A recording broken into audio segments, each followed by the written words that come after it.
Reconhecer Deus é fundamental para a nossa redenção.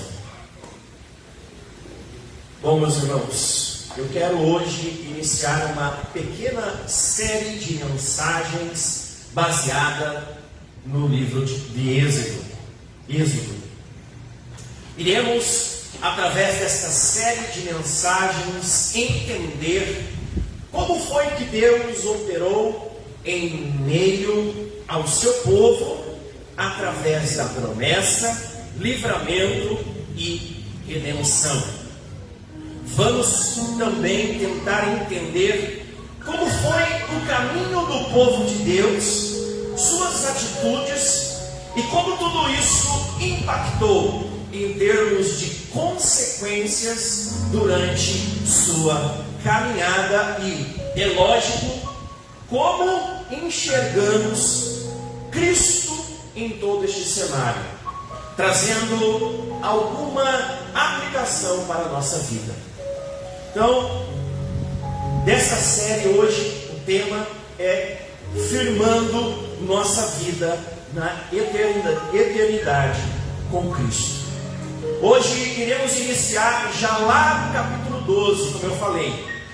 Mas apesar do texto base ser adiantado, iremos percorrer todos os primeiros capítulos, inclusive um pouco do final de Gênesis, através de um breve resumo, é claro, para que desta maneira consigamos chegar até o ponto central da mensagem de hoje, que é a libertação do povo de Deus. Bom, vamos ler então em Êxodo capítulo 12, versículos do 31 ao 40, e depois vamos seguindo com a mensagem em nome de Cristo. Amém? No meio da noite, o faraó mandou chamar Moisés e Arão. Saiam daqui, ordenou ele. Deixem meu povo e levem os demais israelitas com vocês. Vão e adorem o Senhor, como me pediram. Levem seus rebanhos, como disseram. Subam daqui, vão embora, mas abençoem-me antes de sair.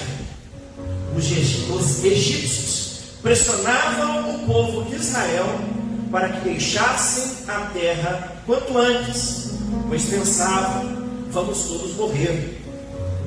Os israelitas levaram a massa de pão sem fermento, embrulharam as vasilhas em seus mantos e as colocaram sobre os ombros.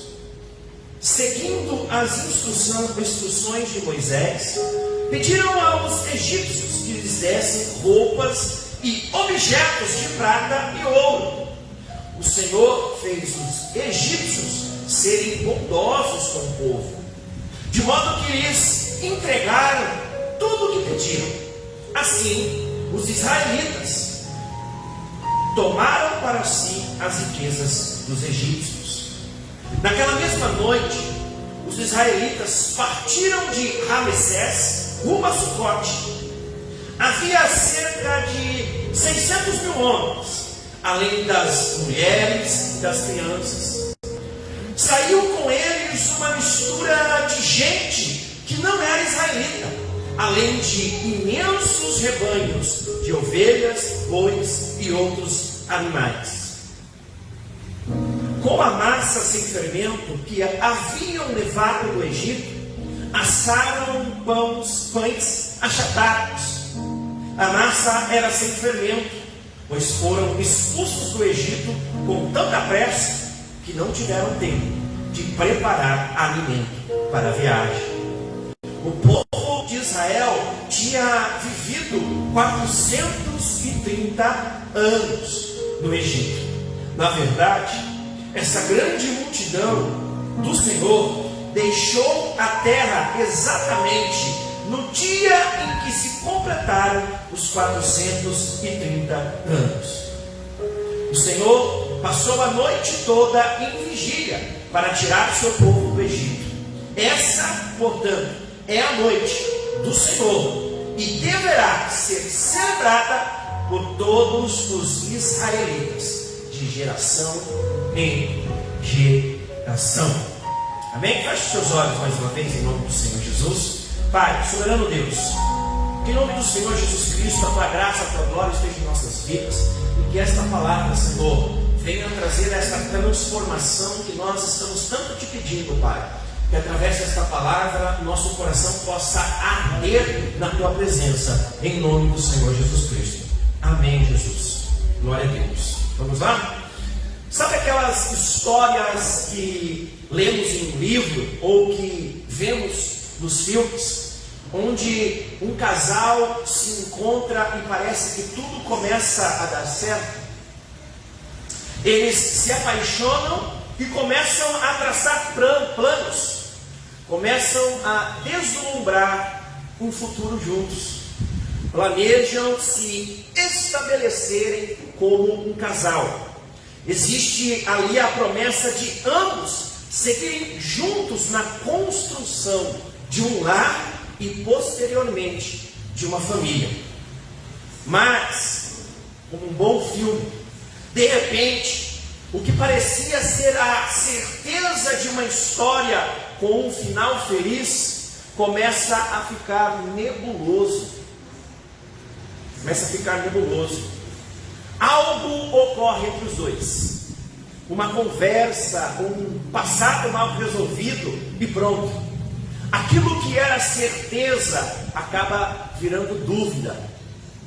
Aquilo que parecia ser uma história com um final feliz, que tinha tudo para dar certo, começa a se transformar em uma história triste de separação.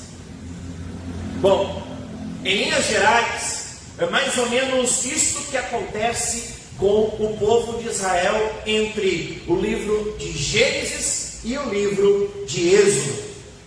Gênesis acaba com uma indicação de que tudo havia sido encaminhado para que o povo de Israel, a família de Jacó, ficassem bem, protegida e tivesse uma certa prosperidade.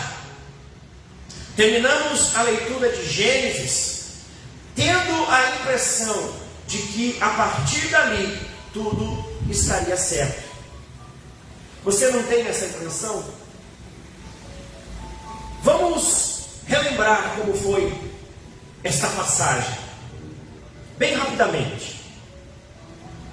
José tinha um sonho, mas seus irmãos tiveram inveja e o venderam como escravo para alguns mercadantes do Egito.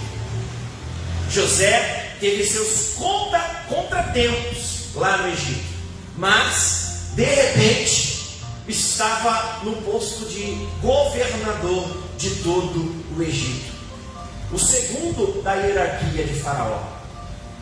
Começou então uma grande fome em todos os lugares, mas lá no Egito havia ainda recursos, grandes recursos, e graças às revelações que Deus deu a José. Aliás, uma nota de rodapé aqui, grave isso na sua mente.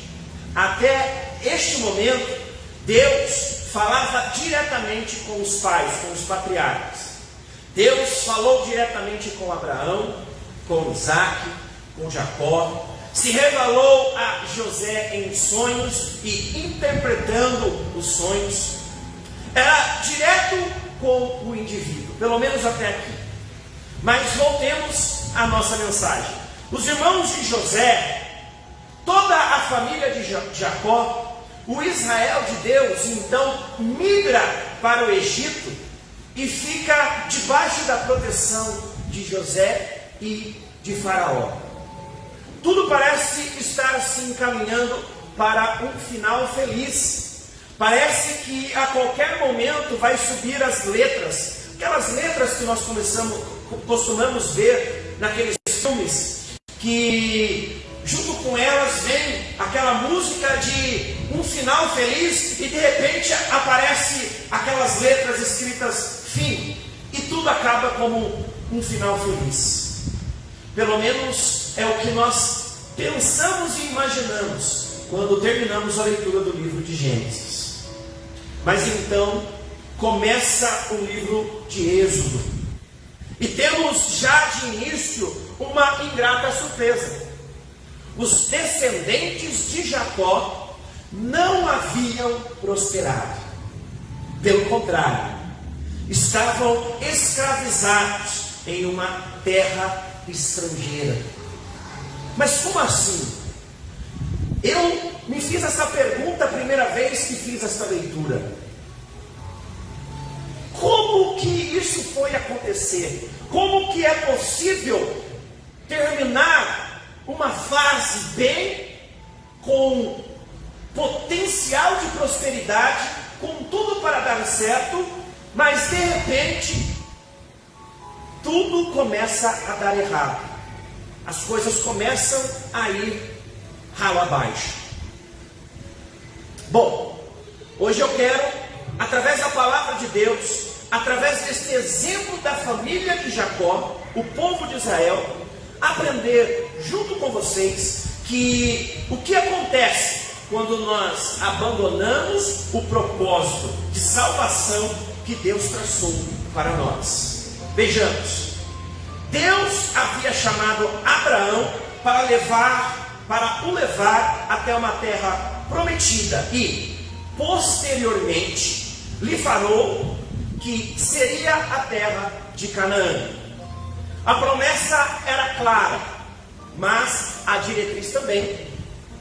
Você será peregrino na terra, até que eu, disse Deus, até que eu lhe dê ela por possessão. Isto tudo havia sido passado para Isaque e depois para Jacó.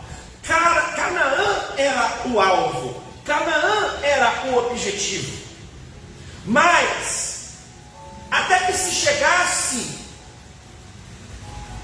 a Canaã, até que o povo chegasse até a terra prometida, como que iria ficar a situação do povo? Ou como que o povo iria ficar? Andando sobre a terra, caminhando, peregrinando, desfrutando de tudo que as terras por onde eles passassem podia lhes dar, mas com o coração firmado na promessa de Deus e na certeza que Ele a cumpriria. Então o Egito apareceu como um lugar temporário de proteção e amparo para que a família de Jacó pudesse habitar. Isso estava claro para eles. Estava claro para o povo de Israel que ali era um lugar transitório, um lugar de passagem, um lugar temporário.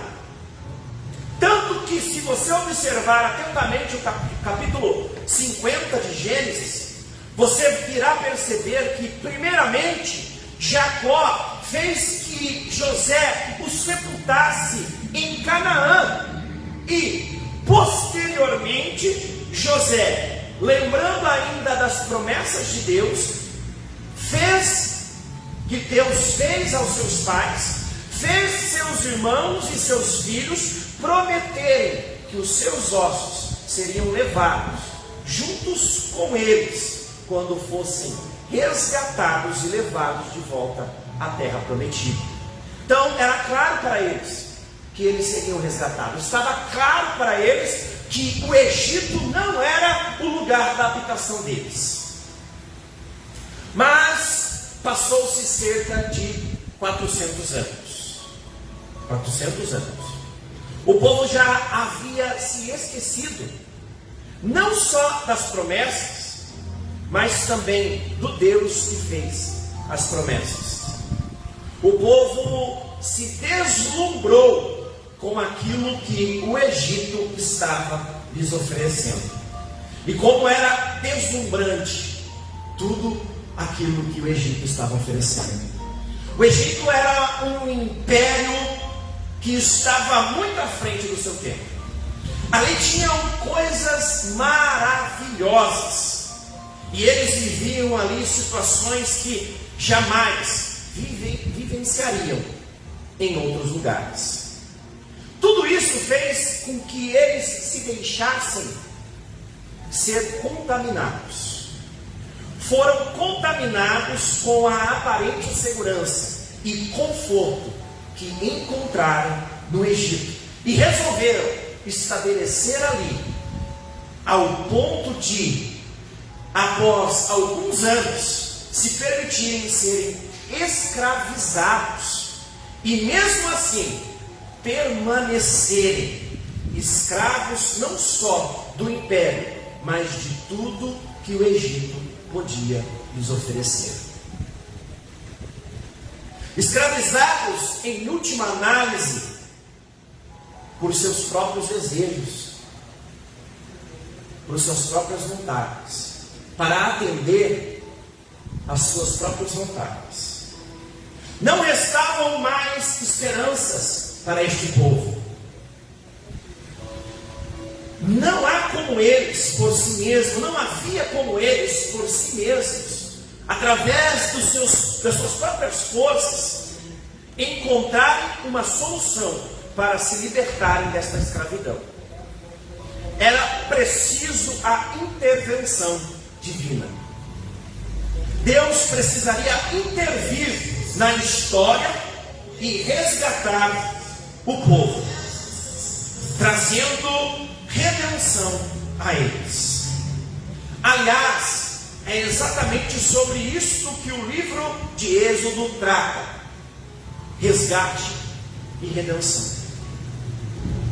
O povo já não conhecia mais este Deus, já não sabia nem quem ele era e nem da promessa da terra prometida. Deus precisaria se revelar novamente a este povo. Só que desta vez não faria isso diretamente com eles. Haveria um intermediador. Lembram-se lá no início, quando eu pedi para que gravassem como Deus fazia antes? Falava individualmente com cada um. Abraão, Isaac e Jacó, cada um deles, além de outros, tiveram uma experiência direta com Deus. Aqui, nessa história, a partir daqui, Deus enxerga a necessidade de se revelar através de um mediador, já que trazendo como um tipo da figura de Cristo, como o único mediador entre Deus e os homens. E ele fez desta maneira.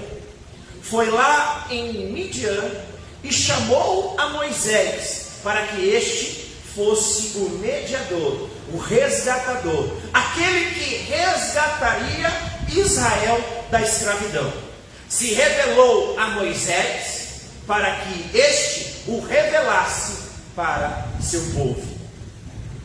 Mas veja que interessante, o povo já não conhecia, como eu já disse nesta noite, já não conhecia mais este Deus. Além de não saber o seu nome, não tinham mais ideia do tamanho do seu poder. O que Deus faz? Se revela a eles através de demonstrações de poder. Perceba uma coisa aqui comigo agora. As pragas que foram enviadas, foram lançadas no Egito, elas não foram para que o coração de Faraó fosse amolecido. Deus, na verdade, ele fazia o contrário. Toda vez que ele manifestava uma praga, ele endurecia ainda mais o coração de Faraó. E assim foi por várias vezes. Várias pragas, 10 pragas. Deus manifestava o seu poder através de uma praga e o coração do Faraó se endurecia ainda mais. Mas uma pergunta: por que foi que Deus manifestou desta maneira o seu poder? Por que ele manifestava o seu poder através das pragas? Por que foi que ele manifestou o seu poder desta maneira, desse jeito. Não há outra resposta para estas questões, a não ser que o povo precisava reconhecer o poder de Deus.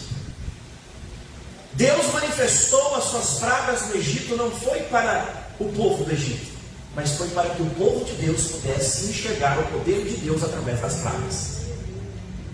O povo precisava entender que em Deus eles estariam seguros. Aliás, entender que Ele era a única segurança que eles precisavam. Eles precisavam trazer à memória tudo que Deus havia prometido e lançar novamente a confiança nele. Mas isso só foi possível com um ato soberano de Deus. Deus lança aqui então a possibilidade da redenção através do sangue de um cordeiro, o sangue de um animal inocente que salvaria a todos que se lançassem debaixo dele. Lembra-se do sangue nos umbrais das portas? Ali estava a salvação do povo. Toda família que estivesse para o lado de dentro da porta, lembra da porta estreita? Lado de dentro da porta, com o sangue do cordeiro, seria poupado então da morte do primogênito, inclusive a dos estrangeiros, aqueles que não eram israelitas, mas por algum motivo haviam decidido seguir eles em sua adoração ao Deus verdadeiro. Estes também que resolveram seguir a Deus, se entrassem para o lado de dentro da porta com o sangue nos umbrais, estes também seriam salvos. A partir daí então, a partir deste episódio do sangue nos umbrais, do sangue do cordeiro, do sangue inocente, nós temos dois cenários. De um lado, estavam aqueles que permaneceram com a sua confiança nos recursos que o reino oferecia, que estavam firmados em tudo aquilo que o império, que o conforto e que o status podiam lhes oferecer.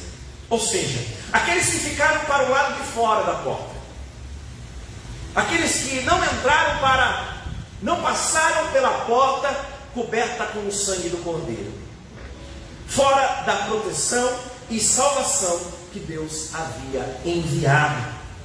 Qual foi o resultado para essas pessoas? Morte e sofrimento. Do outro lado estavam aqueles que haviam entendido a mensagem de Deus e reconhecido Ele, e nele haviam depositado a sua confiança, ao ponto de se submeterem à proteção do sangue do cordeiro para serem salvos do pavor da morte. Eles entraram pela porta banhada em sangue e receberam assim a proteção divina. Qual foi o resultado para estes? Encontraram a tão sonhada liberdade novamente. Foram salvos do poder da morte e puderam então continuar a sua caminhada em direção à terra prometida. O que nós podemos aprender com toda essa história de resumo que eu trouxe aqui nesta noite? Aplicando tudo isso que falamos hoje em nossa vida, encontramos algumas semelhanças bem nítidas. Na verdade, constatamos que os problemas são exatamente os mesmos. Aleluia. Se não vejamos, nós recebemos uma promessa de Deus no início de nossa caminhada com Cristo. Recebemos a promessa de um dia nós também sermos levados para uma terra prometida. Mas, até que isso ocorra, permaneceremos vivendo no Egito, ou seja, aqui neste mundo. Aqui, assim como foi com o povo de Israel no Egito, encontraremos coisas muito agradáveis, uma aparente segurança e muito prestígio. Encontraremos aqui uma acomodação deliciosa, isso mesmo, deliciosa e deslumbrante.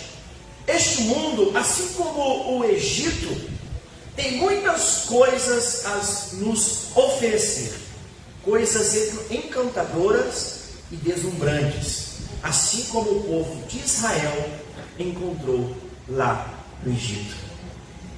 Nós vamos nos deslumbrando e vamos aos poucos nos firmando e nos apoiando em tudo isso. Apoiamos nossa felicidade e a nossa segurança e confiança em todas essas coisas. Sabe o que acaba acontecendo? Nos tornamos escravos de tudo que o mundo nos oferece. Somos escravizados por nossos sentimentos e nossos desejos. Nos submetemos a esta escravidão na esperança de alcançarmos nossos desejos e nossas ambições e desfrutarmos das realizações mundanas. Vivemos presos a isso e nem nos damos conta. E o pior, quando tudo isso ocorre, ou enquanto tudo isso ocorre, vamos nos esquecendo de quem Deus realmente é em nossas vidas. Vamos apagando de nossa memória a significação de Deus, aquilo que o sangue de Cristo representa para cada um de nós. Duro isso, né? Mas é a pura realidade. Deixamos de depender dele, deixamos de confiar nele, deixamos de ser felizes nele e passamos tudo isso para o Egito. E o que ocorre então? Somos decepcionados, somos frustrados, somos entristecidos. A escravidão causada por este mundo, a escravidão na qual nós nos submetemos neste mundo, tem um alto preço a ser pago. Ser dependente destas coisas nos traz consequências que nos ferem a alma e sangra o nosso coração. Nos leva a viver uma vida de ansiedades em busca de realizações temporárias. Mas existe esperança para esta nossa situação. Na verdade, sempre que nós vivemos um momento muito difícil, como estes momentos que nós estamos vivendo e enfrentando em nossos dias, são momentos nos quais nós precisamos entender que é Deus nos chamando para reconhecer ou reconhecê-lo novamente como o Senhor Todo-Poderoso, como o Senhor da nossa vida. Reconhecer nele novamente a nossa esperança. É Ele nos trazendo ou nos fazendo trazer à memória tudo aquilo que Ele realmente é em nossa vida. Assim como Ele fez com o povo lá no Egito. E por que Ele nos leva a viver estas situações? Porque Ele nos leva a vivenciar todo este sofrimento, toda esta angústia destes dias que nós estamos enfrentando. Por que Ele se manifesta em nosso meio desta maneira? Não há outra resposta que não seja para que nós possamos novamente nos submeter ao sangue de Jesus Cristo, tendo Ele como nosso Senhor e Salvador. Amém, Jesus. Apoiando nossa confiança nele, depositando nele nossa esperança e confiança, vivendo em sua dependência e desfrutando da liberdade que somente aqueles que estão debaixo do seu reinado e de sua graça poderão experimentar. Glória a Deus. Aleluia. Firmando assim nossa vida na eternidade com Cristo. Precisamos aproveitar estes momentos de aparente descontrole e que nos leva a viver grandes dificuldades para reconhecer que é somente através da proteção de Deus e mediante sua graça revelada em Cristo Jesus que somos realmente salvos. Recordando-nos que fomos chamados para ser peregrinos e que estamos em uma caminhada a uma terra prometida. Glória a Deus. Precisamos nos recordar que o Egito, que o mundo, que este lugar não é a nossa habitação. Que nós fomos chamados para uma caminhada em direção a um lugar, a uma terra prometida. E que somente firmando a nossa vida na eternidade com Cristo, que nós alcançaremos a liberdade de viver tudo aquilo que a graça deste Cristo maravilhoso tem para nos oferecer. Agora preste atenção aqui. Entenda uma coisa, por favor. Não estou aqui falando, nem a palavra de Deus nos fala isso, que você não tem que ter uma vida próspera e uma vida cheia de realizações. Não estou te incentivando a ter uma vida miserável, como se isso fosse alguma coisa santa a ser buscada. Não é nada disso. O que precisamos ter em mente é que não podemos fazer igual aos israelitas, que, se deslumbrando com as belezas e maravilhas do Egito, acabaram escravizados e irreconhecíveis como o povo de Deus. Que nós não cheguemos a este ponto, que em tudo em nossa vida sejamos reconhecidos pela eternidade de Cristo que habita e opera em nós. Aleluia, glória a Deus. Que possamos alcançar tudo aquilo que almejamos nessa terra, mas tendo o coração firmado na eternidade com Cristo Jesus, nosso Senhor. Lembra-se que os israelitas saíram e levaram muitas riquezas, mas não levaram o fermento. Lembra-se desta passagem? Lembra-se que nós falamos aqui nesta noite que ao saírem do Egito, eles levaram muitas riquezas, muitas coisas, mas o fermento do Egito eles não levaram. Aproveite tudo que você conquistou aqui nesta terra, mas não deixe que o fermento daqui contamine o seu coração. Não deixe que as coisas deste mundo entrem no seu coração como um fermento e ali, misturado a tudo que você tem no seu coração, comece então a crescer ali dentro e tome o lugar que é do Senhor Jesus Cristo. Não deixe que o fermento deste mundo saia com você por aí e tome o lugar que seria de Cristo. Aproveite tudo que este mundo tem a oferecer, mas tenha o coração firmado na eternidade com Cristo. Glória a Deus. Mas, se ainda assim, nesta noite, você sente que foi tragado por tudo isso, que você acabou deixando o fermento deste mundo entrar em seu coração e sente-se escravizado por este mundo, ao ponto de não se sentir mais debaixo da graça de Cristo, eu quero te dizer que, assim como o resgate chegou para Israel, Deus hoje quer te resgatar através do sangue de Cristo. Renda-se a Ele hoje, definitivamente, reconhecendo o poder de Deus e se rendendo a Ele novamente. Glória a Deus, aleluia. Confesse Ele como sendo o Senhor da sua vida. Mas eu já confessei, eu já me entreguei a Jesus Cristo. Eu já aceitei a Jesus Cristo. Você não está entendendo o que eu estou falando. Eu não estou falando somente de um rito, eu não estou falando somente de uma resposta a um chamado em um culto específico. Eu estou falando de uma vida de caminhada com Cristo. Eu estou falando de uma vida na eternidade com Cristo.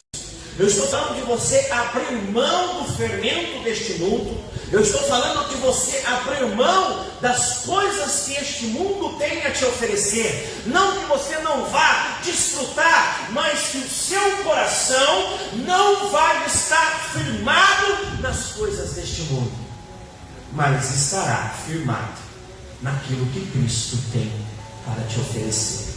E assim como foi com o povo de Israel, Aleluia. assim como Deus fez com todo o povo de Israel, ao se lançarem e passarem pela porta banhada por sangue, ao entrarmos por esta porta que é Cristo, reconhecendo Deus, reconhecendo Ele novamente como Senhor soberano de nossa vida, deixando Ele tomar conta e tomar o lugar do fermento deste mundo, nós então estaremos novamente redimidos de todo o pecado e salvos para seguir a nossa caminhada até a terra prometida. Aleluia. Glória a Deus. Firmarmos Amém, Jesus. a nossa vida na eternidade com Cristo. Glória a Deus. Aleluia. Este é o nosso alvo, esta é a nossa busca. Aleluia, Jesus. As coisas deste mundo estão aí para nos servirem, para que nós possamos usufruí-las, para que nós possamos gozá-las, mas não são elas que nos dão a certeza da nossa salvação. Amém. Não são elas que nos dão a felicidade eterna. Não são elas que são o nosso socorro bem presente no dia da nossa tribulação. A nossa redenção, o nosso socorro, o socorro bem presente no dia da nossa tribulação, está no fato de que o nosso Senhor, Ele é eterno, Ele vive para todo sempre, e que nós não estamos firmados neste mundo, mas o nosso firmamento, a nossa esperança está firmada no fato de que Jesus Cristo vai vir nos buscar, para que nós possamos ir junto com Ele, reinar para todos sempre. Então, se você nesta noite está nessa situação, talvez o fermento deste mundo tenha contaminado o seu coração, e eu vou confessar uma coisa aqui nesta noite: por diversas vezes o fermento deste mundo tomou conta do meu coração.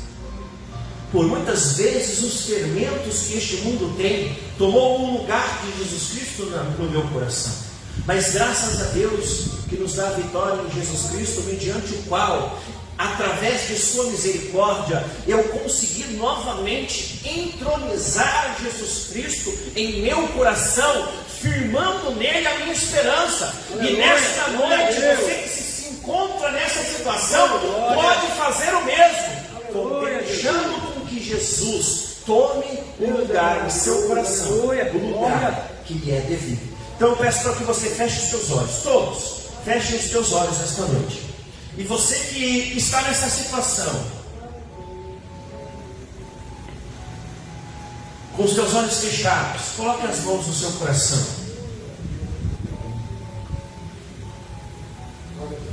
Ore comigo nesta noite. Pai, em nome do Senhor Jesus, eu quero, Pai eterno, lhe pedir, Senhor, que o Senhor venha em nosso socorro, Pai, pois os fermentos deste mundo, Pai eterno, através de tudo aquilo que Ele tem a nos oferecer, tem invadido o nosso coração e tem tentado tomar o lugar que lhe é devido, Senhor, ao ponto, Pai, de em muitos casos não reconhecermos mais a Tua soberania e nem o poder que há no Teu nome, Senhor. Mas, Senhor, nesta noite nós queremos clamar pela Tua misericórdia e pedir para que o Senhor venha em nosso socorro e tire de nós, ó Pai eterno, este fermento que tentou, ó Pai, tomar o lugar que lhe é devido. Mas nesta noite nós queremos devolvê-lo a Ti, Senhor. Venha, Espírito Santo, e toma o Teu lugar. Venha, Senhor Jesus, e seja entronizado em nosso coração. Nos dê sabedoria para usufruir tudo aquilo que este mundo tem a oferecer, mas sempre com os olhos firmados na eternidade que há no Seu nome, Senhor Jesus.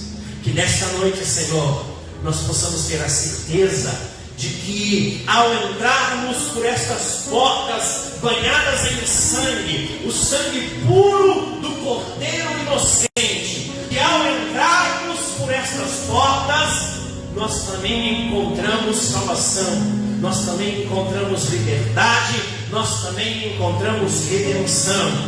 Que nesta noite, Senhor, nós possamos atravessar estas portas e seguir adiante nesta caminhada, nesta peregrinação, até que o Senhor venha nos buscar, para juntos contigo reinar para todo sempre, Senhor. Que esta certeza esteja em nosso coração e que nesta noite nós possamos sair daqui certos de que nós somos peregrinos, caminhando com a nossa vida firmada na eternidade com Cristo Jesus, nosso Senhor e Salvador.